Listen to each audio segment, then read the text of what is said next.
Wanita bernama lengkap Wilda Octaviana Situnggir ini lahir di Pontianak, Kalimantan Barat pada 27 Oktober 1995. Wanita 28 tahun ini memiliki tinggi badan 173 cm. Ia pernah menempuh pendidikan S1 di Universitas Panca Bakti dan S2 di PPM School of Management. Masa kecil Wilda cukup pahit karena dirinya menjadi korban bully. Karena pengalaman tersebut, ia memberanikan diri untuk mengikuti ajang kecantikan pertama kali di Miss Earth Indonesia pada tahun 2017. Setelah itu, pada tahun 2018, ia ikut ajang Putri Indonesia Kalimantan Barat. Pada ajang tersebut, ia berhasil menjadi juara pertama, tetapi pada 2018, ia belum bisa membawa pulang mahkota besar tersebut.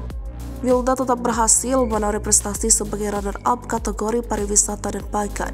Masih pada tahun yang sama, Wilda juga berhasil keluar sebagai runner-up 3 pada ajang Miss Supranasional 2018. Bahkan pada ajang tersebut ia berhasil mengantongi berbagai kategori seperti Best National Costume, Miss Supra Model Asia, dan masih banyak lagi. Sudah banyak mencicipi pengalaman di dunia permodelan, Wilda melebarkan sayapnya ke dunia akting. Pada tahun 2022, ia didapuk membintangi web series berjudul Dilema. Pada tahun 2023, ia berkesempatan untuk membintangi series Open BO. Di dalam series Open BO, ia beradu akting dengan Wulan Guritno, Wingky Wiryawan, dan Fajar Nugra.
Hai pemirsa Sri Popo TV, jangan lupa komen, like, dan subscribe, serta tonton terus berita-berita terupdate lainnya ya.